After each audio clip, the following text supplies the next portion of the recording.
Olá, pessoal, tudo bem com vocês? Estamos chegando hoje aí, né, em nosso último módulo do nosso curso aí de literatura. Mais especificamente, tratamos aí, né, nessas últimas aulas sobre a literatura portuguesa, modernidade e pós-modernidade. E para a aula de hoje nós temos aí um tema bem bacana, né, que é a pós-modernidade. Também falaremos um pouco da literatura contemporânea em Portugal, né? Indo e voltando, entendendo aí, já falamos da vanguarda europeia, da primeira, segunda geração modernista, né? Dos conceitos teóricos, né? Da geração de Orfeu do presencismo, né? Trabalhamos aí bastante essa questão da literatura com vocês. E hoje vamos tirar um tempinho aí para falar da pós-modernidade, né? E da literatura contemporânea também em Portugal, né? Tema também de extrema relevância aí para o estudo de vocês, né? Estou gostando bastante da participação de vocês aí nesse módulo, né? Muita gente questionando lá na plataforma, buscando ali um contato maior, uma explicação maior, e é isso mesmo. Quanto mais a gente cresce no curso, quanto mais a gente coloca aí em evidência, né, tudo aquilo que a gente está descobrindo, está revivendo, está construindo, é muito bom, né? Aí, então, parabéns pela participação de todos os polos aí mandando as mensagens, né, buscando aí crescimento na situação de vocês. Vamos lá então, bora falar aí um pouquinho, né, mais de literatura, né, vamos bora relembrar aí algumas situações também, né. À luz do que denominamos aí como contemporâneo, né, é marcado aí pela necessidade, né, da redescoberta do homem português, sua apreensão do real, o posicionamento aí no mundo, né, odieno, né, são as principais características da literatura que é produzida em Portugal aí nos dias atuais, né, associada, claro, aí a diferentes formas de narrar, né, e de pensar aí sobre tudo. Então, o que se destaca hoje, né, entre os novos escritores portugueses, claro, mas aí a gente tem Gonçalo Tavares, Nuno Camarneiro, né? Afonso Cruz, são os nomes que estão aí em evidência hoje. Então, eles rompem aí com a questão de narrar apenas dentro ali de uma identidade cultural, né, a que estão associados, e ao mesmo tempo eles alicerçam ali uma nova concepção, né, ali no seu papel de inventor, de criador do universo ficcional, né? Então, o espaço ficcional aí é, por sua vez, natureza, né, ali o espaço de amplas possibilidades do que temos, né, do que nós temos aí visto aí dentro desse período. Buscando interagir, buscando construir, né, em Portugal, a etiqueta polêmica, né, que se opõe, que se varia aí da produção literária contemporânea, vulgarizada aí pelas controvérsias filosóficas, né, de Habermas, né, mas do ponto de vista literário, né, seriamente encarado aí por grupos de autores americanos, né, e canonizado aí por inúmeros trabalhos científicos, né, e de teses de universidades aí.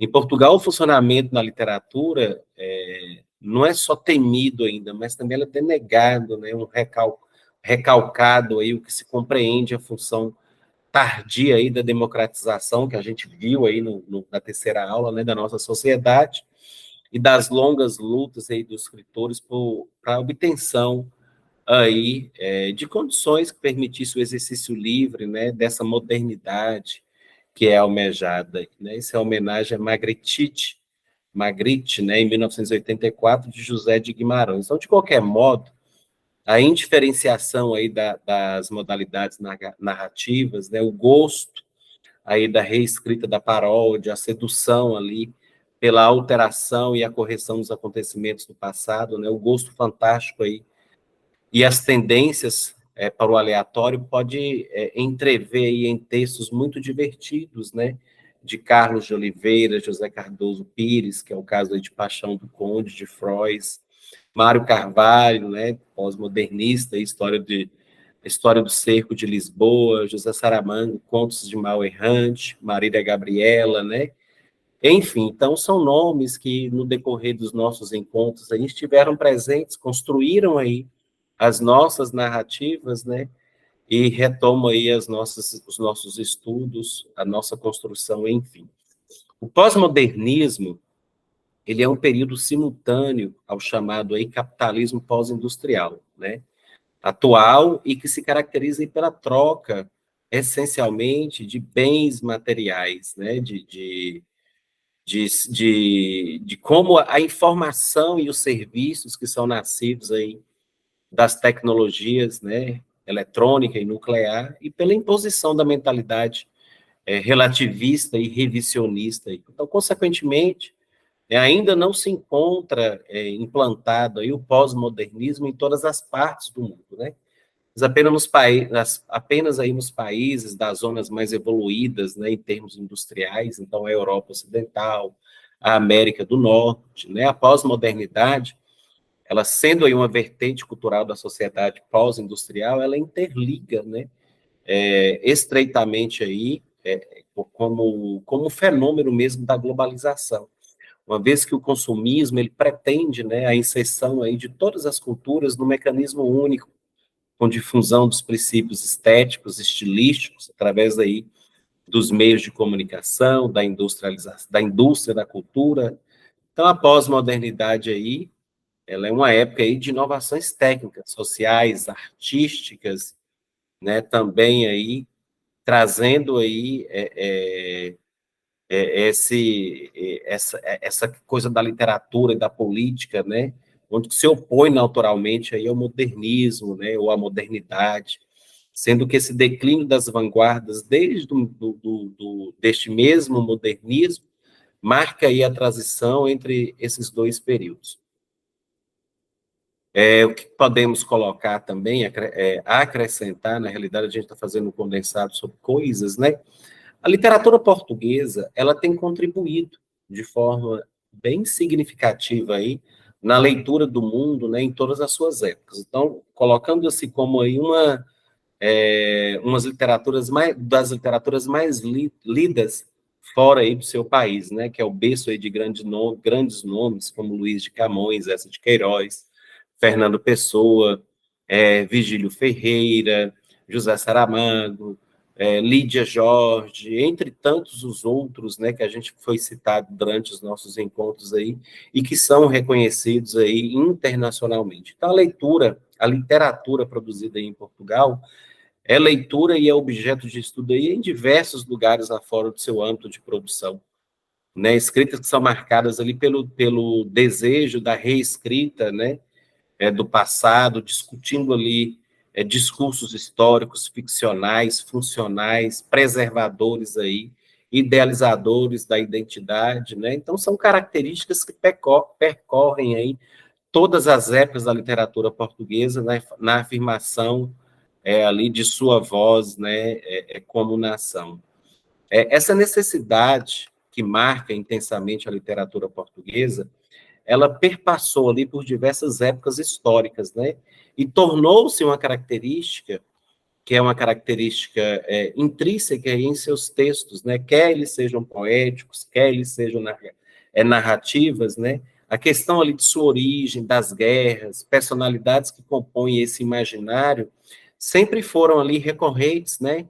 E foram presentes na literatura até os dias mais recentes, né? A gente vê isso aí dentro do que a gente lê.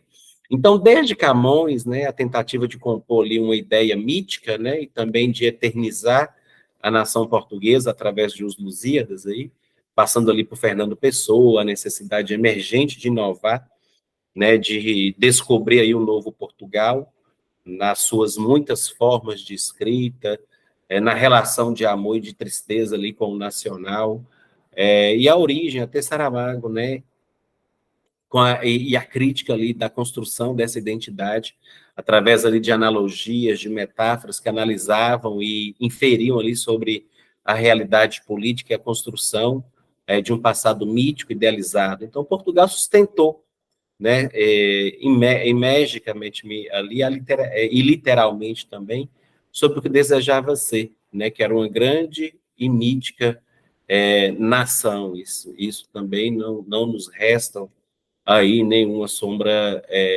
de dúvida sobre isso daí. né? Agora, o pós-modernismo, né, ele é o nome que se convencionou ali a dar a uma tendência, ainda, claro, com contornos não muito definidos, né? Esse tema ainda não muito definido, né? Que se tem manifestado aí em diversos campos, né? Nas últimas décadas aí do século XX, no início do século XXI. Né? Segundo aí Luiz Nazário, a expressão pós-modernismo, ela teria sido cunhada ali, primeiramente, né, por Arnold Toynbee, em 1938, né, para poder definir ali uma nova época iniciada já aí em fins do século XIX, na qual se percebia o declínio do individualismo, do cristianismo, né, do capitalismo burguês. Então, uma nova civilização de massa emergia, impondo ali os valores, né, do gregarismo, do taylorismo, né, do hedonismo. Então, para ele, aí, a definitiva fixação desse termo teria acontecido ali pós-1945, né? O final oficial da Segunda Grande Guerra ali, e com a deflagração ali ao mundo dos horrores, né? Como o Holocausto, as bombas atômicas de Hiroshima e Nagasaki, né? Que foram deixando ali na memória a memória de impiedade, né? De brutalidade, de um mal absoluto nunca visto antes ali na história da humanidade. Portanto, a arte, né, que era produzida anteriormente, nada mais diz, né, a esse homem testemunha aí do totalitarismo, né, que não é suficiente para essa expressão, né, e a expressão dos seus dilemas. Então, o autor, ele tem uma visão eminentemente histórica da passagem ali do modernismo, né, para o pós-modernismo. Então, de acordo, quando a gente vai falar aí do modernismo no romance português contemporâneo, né, existe ali uma característica bem estética sobre isso, né. Nos anos 70 ali, no final das quais se assiste a migração do pós-modernismo para a Europa, né, via, claro, Paris e Frankfurt, né? O que a gente vê? Frankfurt, né?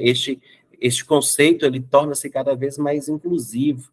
Ele deixa apenas ali, né, de nomear certas tendências particulares, né, de 2 décadas anteriores, e ele passa a designar conjuntamente ali manifestações literárias e culturais que agora também no campo ali da arquitetura, do teatro, da pintura, da música, enfim, né, dança e cinema, enfim, todas as outras aí, não podem ser classificadas mais como modernistas, né? Os críticos, eles sentem um certo desconforto, né, quando comentam ali as tentativas de definição dessa nova proposta teórico-artística. Então, ao começar da terminologia mesmo, né, o termo pós-moderno, ele costumou, né, a ser utilizado ali apenas para poder apontar uma oposição ao modernismo, né? Agora, o conceito de continuidade, de continuidade, né, ainda ele não está resolvido, né? É quase impossível traçar aí um limite entre essa tendência, né, e essas antecessoras, né? O problema ele reside ali no conceito mesmo dos termos modernismo ou moderno, né, que já pouco dizem de uma tendência artística, né? Diferentemente aí de outros, como o barroco, o romantismo, o realismo. O termo pós-modernismo, né, é o que os autores chamam aí de uma palavra que foi formada pela combinação arbitrária, né, de duas outras, né?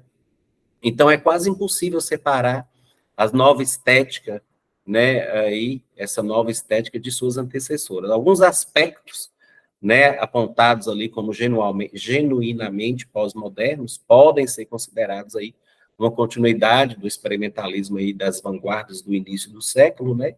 Mas sem, nesse caso, promover ali uma verdadeira, né, ruptura aí do modo de pensar modernista, né?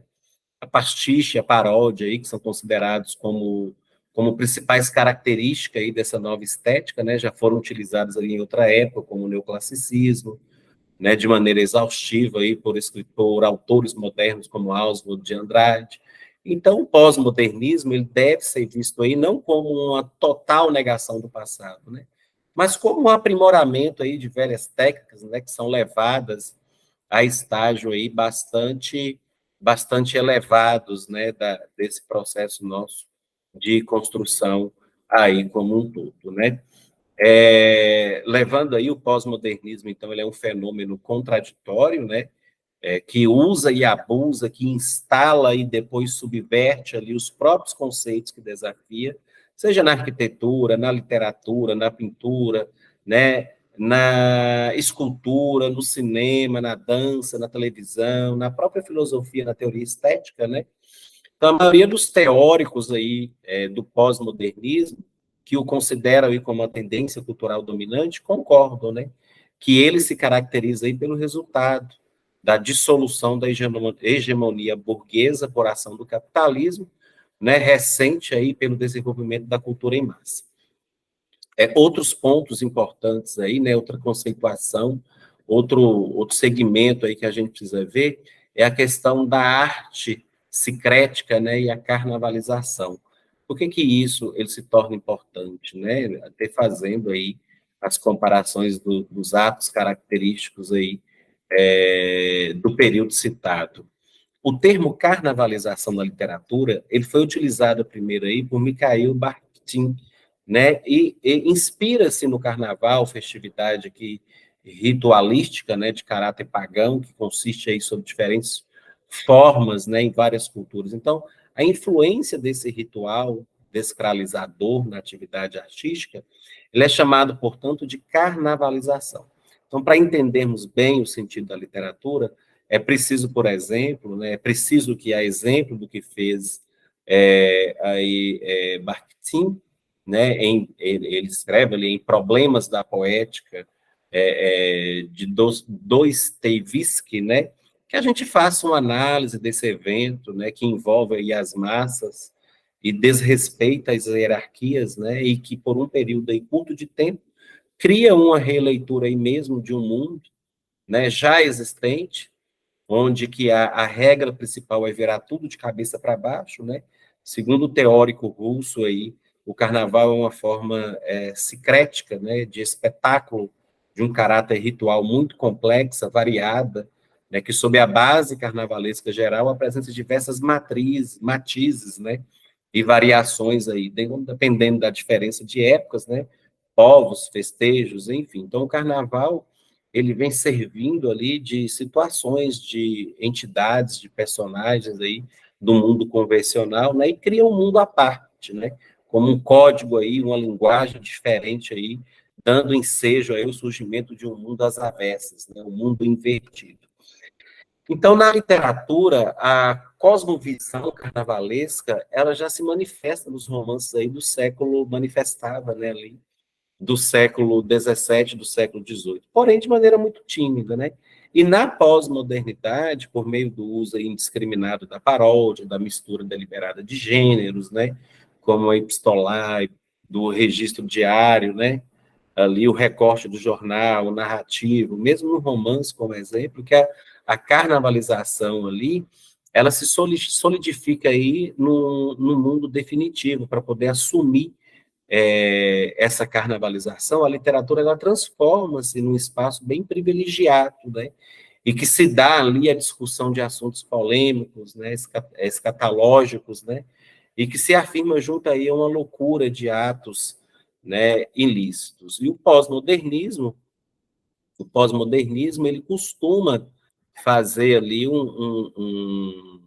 como é que eu posso dizer para vocês, uma súmula, né, dos procedimentos estéticos do passado, incorporando ali por meio de paródia. Então, o autor pós-modernista, ele estabelece ali uma dialética entre o presente e o passado, né, e esse último servindo aí de base para a recolha da matéria-prima ser fundida ali com recursos resultantes de técnicas contemporâneas, compondo ali uma obra cuja principal característica é o seu aspecto sicrético, né? Então, de modo similar, e tendo aí por base essas considerações, né, poderíamos entender alguns livros aí de Saramago, né, como romances típicos do pós-modernismo, pelo fato aí deles se apresentarem como obras abertas, né, sicréticas, né, que estabelecem um constante diálogo com a manifestação artística do passado, e, sobretudo, ali, porque estabelece contrastes com o passado, né, recuperado aí, de modo a narrar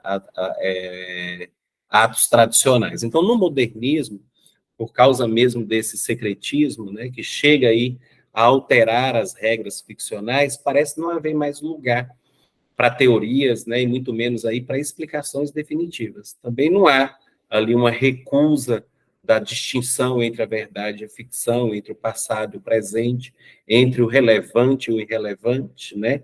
Igualmente entre os gêneros literários, né?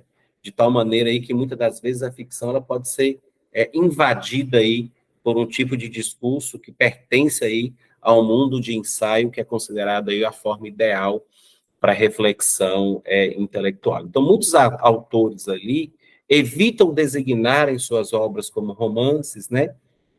Ali devido ao fato de que os gêneros literários não terem ali já uma demarcação nítida, né? Misturando uns com os outros, né? Devido também ao fato ali a noção de romance ser tradicionalmente apercebida ali como envolvendo ali uma realidade fictícia, né? Designando ali o real, ao passo ali que os autores contemporâneos fazem do romance uma parte integral ali da realidade, né? Então, bastante interessante isso daí.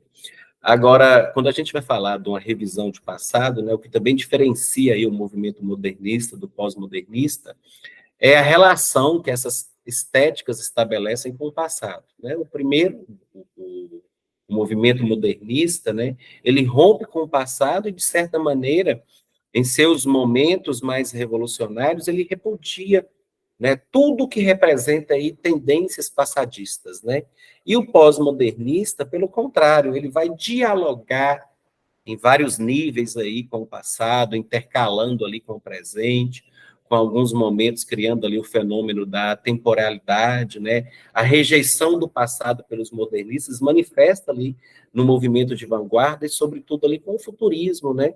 Em seus diversos momentos ali, em suas diversas situações ali de construção desse período como um todo, né? Então, a gente vê toda essa construção, né, sendo ali colocada ali também dentro desse processo evidenciado ali dessa estética, né? Dentro dessa conjuntura ali. Então, há um diálogo, né? Dialoga ali com vários níveis, né? Com o passado, intercalando ali com o presente, né, em alguns momentos, criando mesmo esse fenômeno fora do tempo. Então, a rejeição do passado pelos modernistas, né, ele sobretudo ali no movimento do futurismo, né, então, ele destrói, digamos ali, em contratradição, né, Marinetti, ele diz que vamos destruir os museus e as bibliotecas, né? Declaramos ali que o esplendor do mundo foi enriquecido com uma nova forma de beleza, né? A beleza ali da velocidade. É claro que estão falando ali, obviamente, sobre o processo industrial que se tem, né? A evolução industritiva, né? Um carro de corrida ornado ali com grandes canos, né? Como serpentes de hálito explosivo. Então, né? Um carro de corrida urrante que parece mover ali, né? O mais belo, né? Ali que é uma vitória Samotrácia, né? Então, há transcrições sobre essa evolução ali, que ela vem à tona, né, quando a gente vai falar desse modernismo, né, da situação que a gente vive sobre isso. Então, o artista pós-moderno, né, essa postura modernista aí de negação do passado, nada significa, né, porque nada é criado a partir da ausência total da experiência, né, pelo lapso histórico, ou seja, ali pelo vazio cultural na qual o artista ele se encontra, né, em consequência dessa ruptura ele com o passado.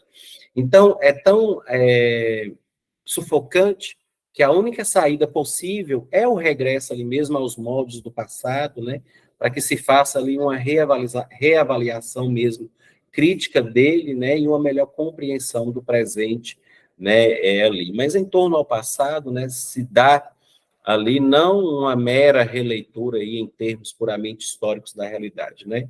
A revisitação do passado aí pelos romancistas pós-modernos, né, se faz ali através da apropriação, da manifestação artística, né, que é consagrada ali e que são como uma súmula de interpretação ali de conhecimento do mundo, pretérito aí. Então, a utilização da história, né, ela processa ali de duas maneiras, né, o narrador ou o personagem.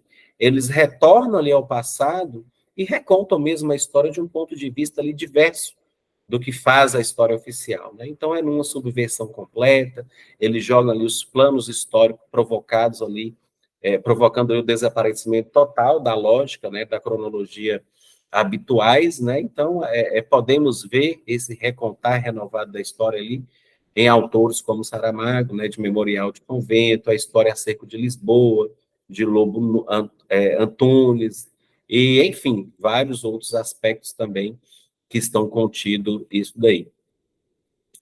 A inflação dialógica na arte pós-moderna, ela também se justifica porque no pós-modernismo desaparece ali a ideia romântica da originalidade, né, da criação artística a partir de impulsões ali de um gênio, né? O romântico francês Alfred de Musset, ele costumava dizer o seguinte aforismo: meu copo é pequeno, mas eu bebo em meu copo, né? Já os pós-modernos talvez dissessem parodicamente, né? Meu copo é pequeno e por isso mesmo bebo no copo dos outros. Então, nesse sentido, é como se abandonassem ali a noção de que o artista tem que ser original. Então, nessa época aí de esvaziamento cultural, os artistas pós-modernos, né? Eles recorrem a um arsenal de imagens, né? De temas já conhecidos, né? Conforme dá a entender diversos artísticos aí, né, George Rocha e Frederick Jameson, eles dizem que tiveram que abandonar a noção de originalidade, na qual aí o estilo pessoal do artista, o seu ego, são os valores supremos, né? Então, a busca da obra, da atitude, né, ali parece ter dominado a questão da estética ali, do século XX, né? Então, bastante interessante ali. A questão da polifonia, né? Outra das características fundamentais aí dos romances pós-modernos, né? Aparece aí na série de romances que compõem a tetralogia lusitana de Almeida Faria. Ele são 10 personagens, né, que contam ali de um ponto de vista extremamente pessoal, como que reage ali um país e seu povo antes, durante e depois da Revolução dos Cravos, né, dispensando ali a presença de narrador príncipes, né, um narrador centralizador. Então, o leitor ele passa ali de mero espectador a participar mesmo ativamente ali, né, e no momento em que ele se vê ali obrigado a montar a narrativa, a interpretar os textos, né, que admitem ali finais diferentes ou finais abertos também. Então, o narrador ele perde ali a onisciência, né, e pode, às vezes mesmo, quando aparece nas narrativas, se tornar um espectador ali com o mesmo valor de qualquer outro personagem ou leitor, né? Então, essa multiplicação de vozes, que às vezes mesmo se rebelam ali contra o narrador, né, um tirano no romance tradicional, né, ao não permitir ali a livre manifestação dos outros narradores, manifesta-se, né, aí no romance Inventário da Sombra, de Álvaro Cardoso Gomes. Então, nessa obra ali, por exemplo, né, as vozes, elas se alternam ali no comando da narrativa, né, em que um eu, né, as mais das vezes, cede lugar, né, a um ele. Então, desse modo aí, os personagens se encarregam, né, aleatoriamente aí da narrativa, né, as vozes desse momento, como se representasse ali uma espécie de rebelião dos seres anônimos, né? Cuja, é claro, a afirmação no mundo só acontece, né, quando comandam ali parte do discurso ali como um todo, né? Mas cabe dizer, né, ainda que esses recursos, essas técnicas, elas não são novidades em si, né? Haviam sido utilizados ali por escritores, claro, no passado. Mas é claro, né, como podemos ver aí, o que novidadeiro aí no romance pós-moderno é a presença maciça, né, desses expedientes retóricos aí, e que muitas das vezes vêm provocar aí perplexidade aí no leitor, que é acostumado ali com o convencional, né? E agora a gente vai ver, né, interessantíssimo também esse espaço que a gente tem aqui, para a gente ver um pouquinho da literatura portuguesa contemporânea. Eu chamo a atenção de vocês, né? Eu vou deixar o material dessa última aula bem especificado lá na plataforma de vocês, para que vocês vejam isso e fechem o que a gente viu na aula 1, 2 e 3 com bastante propriedade, viu? Tendo dúvida, gente, é só ir lá no Tira Dúvidas, né? Vamos embora conversar, bater mais papo lá sobre o que a gente está falando sobre literatura portuguesa, né? Então, boa aula para vocês, organizem aí os estudos de vocês, né? Espero que todos saiam bem e apropiem aí das leituras para que a gente possa crescer ainda mais dentro do nosso contexto, tá bom? Acompanhe aí o recadinho final aí do professor, para a gente poder findar aí com a disciplina. Foi um prazer estar com vocês mais nessa disciplina, e sucesso, viu? Estamos chegando aí quase no meio do curso, né? Entrando para o finalzinho do curso, então, o tempo passa rápido e a gente tem que aproveitar cada segundo. Grande abraço para todos.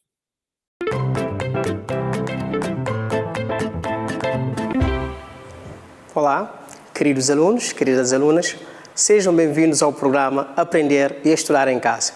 Meu nome é João Paulo Oliveira, professor de língua portuguesa do 12º ano.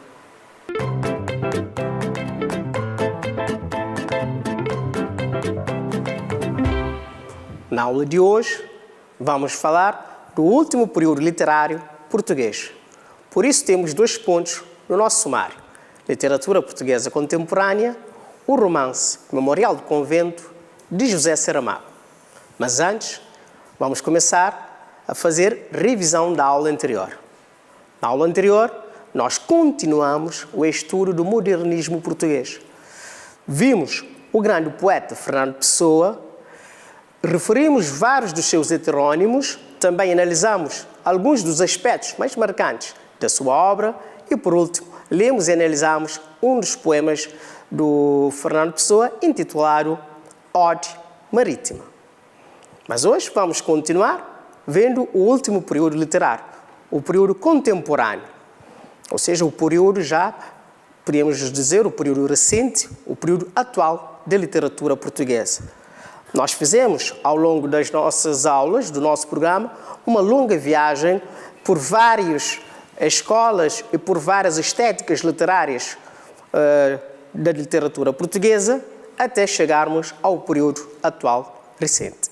Vamos começando destacando os autores, alguns dos seus autores, tanto na poética como também na prosa, que são escritores considerados modelos e escritores que se notabilizaram tanto na poesia como em prosa.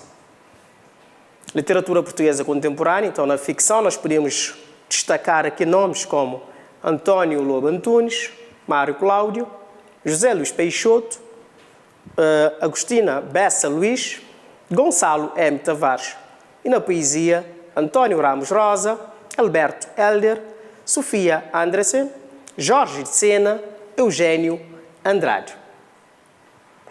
Na lista aqui apresentada, são referidas apenas alguns dos nomes que se consagraram nesses gêneros, mas a lista é muito longa e, tanto na poesia como também em prosa, poderíamos aqui destacar outros nomes que se destacaram e que criaram obras valiosas, tanto romances, conto, como também poesia ou ainda tragédia. Mas na aula de hoje vamos dar o destaque maior a um dos seus grandes romancistas, o José Saramago. Para começarmos, vamos conhecer quem foi o José Saramago, depois falando também no conjunto das suas obras e, por último, analisando o romance Memorial do Convento. Biografia de José Saramago. José Saramago nasceu a 16 de novembro de 1922 em Azinhaga, no concelho da Golegã, e faleceu a 18 de junho de 2010 na ilha espanhola de Lanzarote. Ficcionista, cronista, poeta e dramaturgo. Coube-lhe a honra de ser o primeiro autor português distinguido com o Prémio Nobel da Literatura em 1998, consagrando, no seu nome, o prestígio das letras portuguesas contemporâneas além fronteiras. Oriundo de uma família humilde, José Saramago não pôde, por dificuldades econômicas, prolongar os estudos liceais. Depois de obter o curso de serralheiro mecânico, desempenhou simples funções burocráticas e conheceu, em 1975, o desemprego, que não o impediria, porém, nem de manter uma postura cívica exemplar, marcado pelo empenhamento político, nem de graças a um trabalho autodidático, adquirir um saber literário, cultural e filosófico incomparável. A sua obra encontra-se traduzida em diversas línguas, sendo objeto de vários estudos acadêmicos. De acordo com esta nota biográfica, José Saramago é oriundo de uma família humilde. Teve dificuldades na sua infância e na sua adolescência em adquirir uma boa formação académica devido a carências econômicas, mas mesmo assim, como autodidata, conseguiu criar uma carreira literária notável com uma obra grandiosa, hoje traduzida em várias línguas europeias e não só. Vamos agora falar da sua obra, dos livros que ele escreveu e publicou e também referir algumas das distinções que recebeu em vida. Nas suas obras, nós destacamos aqui o livro Levantado do Chão, de 1980, Memorial do Convento, a obra que hoje nós vamos destacar, de 1982, O Ano da Morte de Ricardo Reis, de 1984, A Jangada de Pedra, de 1986, O Evangelho segundo Jesus Cristo, de 1992, Ensaio sobre a Cegueira, de 1996, A Caverna, de 1999, Ensaio sobre a Lucidez, de 2004, As Intermitências da Morte, de 2005 e ainda Caim, de 2009. Algumas das obras publicadas, mas ele escreveu ainda outras obras que aqui não foram referidas. E quanto aos prémios e distinção, destacamos aqui o Prémio Camões, de 1995, o Prémio Internacional Literário Mondelo, recebido em Itália, o Prémio Rosália de Castro, em Espanha, e o grande prémio, o Prémio Nobel da Literatura, distinguido, o prémio esse que ele recebeu na Suécia. Ainda foi distinguido com a Comenda da Ordem Militar de Santiago da Espada e foi doutoramento honoris causa em várias universidades pelo conjunto da sua obra. Ou seja, foi um dos escritores portugueses mais distinguidos e também um dos mais reconhecidos. Ainda em vida recebeu vários prémios literários. Continuando a falar do Saramago, na aula de hoje, como eu referi há bem pouco tempo, vamos dar um destaque especial ao romance Memorial do Convento e ainda falar também algumas características da obra de José Saramago. O romance Memorial do Convento. Memorial do Convento é uma grande sátira romanesca sobre o Portugal da primeira metade do século XVIII, época feita de luzes e sombras. Luzes era um engenho mental do padre voador, a determinação do rei em construir o convento de Mafra e as artimanhas de pícaros, como Baltazar e Blemundo, que sobreviviam das sobras que caíam das mesas fartas das riquezas ultramarinas. Sombras se faziam representar pela miséria do povo e a omnipresença do Santo Ofício. Este é um texto, um comentário que analisa a obra Memorial do Convento, analisando também a questão por exemplo, a questão da Inquisição. Na opinião de Eduardo Lourenço, um destacado ensaísta português, falando de uma das personagens, Blimunda, diz ele, Blimunda é ao mesmo tempo uma figura de vitral e uma caricatura humaníssima e inesquecível. Excluída e predestinada para a salvação do homem, Blimunda é uma Eva sem pecado, a natural companhia e companheira da sua aventura obstinada de converter a terra à sua vocação paradisíaca. O Eduardo Lourenço também, aqui elogiando uma das personagens deste romance, Memorial do Convento. Eduardo Lourenço foi um dos grandes críticos e ensaísta português. Agora, a opinião de Isabel Leão, que diz ainda sobre o romance e o narrador, caso específico. O narrador de Memorial é, porventura, o seu elemento mais fascinante pela imprevisibilidade de procedimentos próximos do tom transgressor que informa a obra. Assim, apenas se envolve emocionalmente com as personagens, com quem cria uma relação empática, remetendo para as outras uma toada irónica. O segundo comentário, agora, de um outro autor, neste caso, de Isabel Leão. Posto isto, depois de falarmos de Saramago, quem foi Saramago, e também de referirmos algumas características do romance Memorial do Convento, vamos agora ler um excerto da sua obra para depois ser analisado no momento do exercício. Excerto do romance Memorial do Convento. Vai Baltazar para ter outra vez saudades da guerra, mas lembra-se de Blimunda e lança-se a querer averiguar de que cor são os olhos dela. É uma guerra em que anda com a sua própria memória, que tanto lhe lembra uma cor como outra. Nem os seus próprios olhos conseguem decidir que cor estão vendo, quando os têm diante. Desta maneira, se esqueceu das saudades que ia sentir e responde a João Elvas.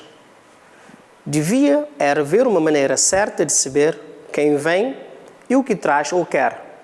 Sabem-no as gaivotas que vão poisar nos mastros. E nós, a quem mais importaria, não sabemos. O soldado velho disse: as gaivotas têm asas. Também as têm os najos, mas as gaivotas não falam. E de anjos nunca vi nenhum.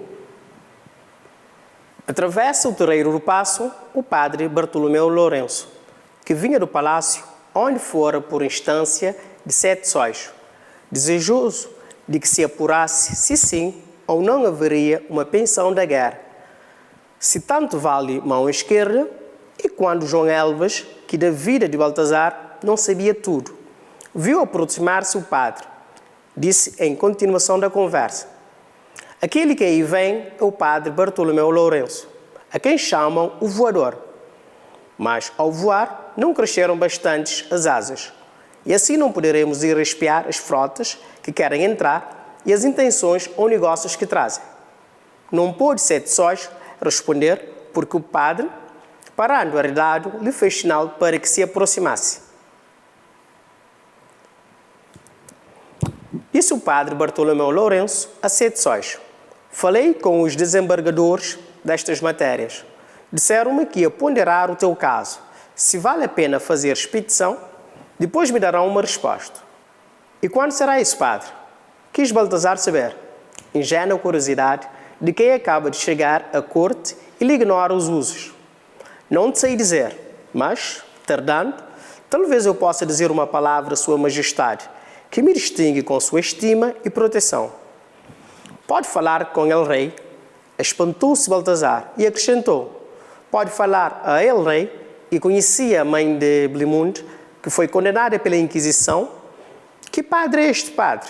Palavras estas últimas que Sete Sóis não terá dito em voz alta, só inquieto as pensou.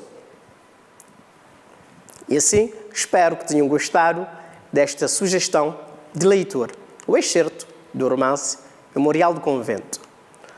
Após este momento de leitura, vamos passar para o exercício e aplicar os conhecimentos adquiridos na aula de hoje sobre a literatura contemporânea portuguesa e também sobre o romance Memorial do Convento.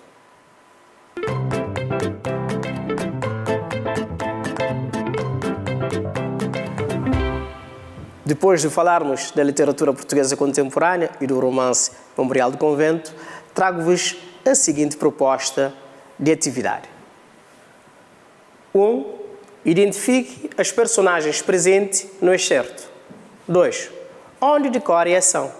3. Por que outro nome era conhecido o padre Bartolomeu Lourenço. 4. Em que ilha espanhola viveu José Saramago? 5. Em que ano foi agraciado com o Prémio Nobel da Literatura? Estas 5 questões para averiguarmos o que aprendemos na aula de hoje. Deixo-vos agora um tempinho para refletirem e bem responder as 5 questões da aula de hoje, do exercício.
Depois de realização da tarefa, vamos conferir as respostas dadas.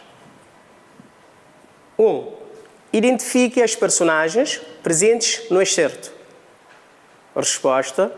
As personagens presentes no excerto são Baltazar, Sete Sóis, Blimunda, El Rei e Bartolomeu Lourenço. 2. Onde decorre a ação? A ação decorre no Terreiro do Paço. Pergunta 3. Por que outro nome era conhecido o padre Bartolomeu Lourenço? A resposta. O padre Bartolomeu Lourenço era também conhecido por voador. 4. Em que ilha espanhola viveu José Saramago?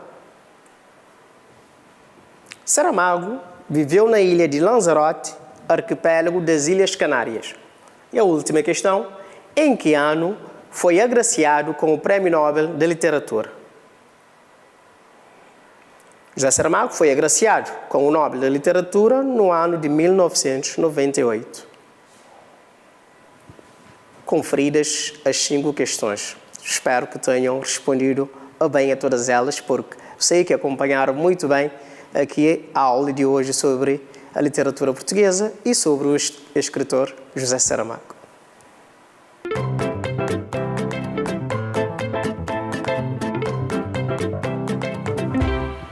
Para continuar o estudo da literatura portuguesa contemporânea e aprofundar o estudo do escritor José Saramago, da obra de José Saramago, deixo-vos a seguinte proposta de trabalho de casa. Que obra de José Saramago foi adaptada ao cinema? Depois de realizarem o trabalho, mostrem o exercício ao vosso professor de língua portuguesa para ser corrigido e também para que possam receber o feedback.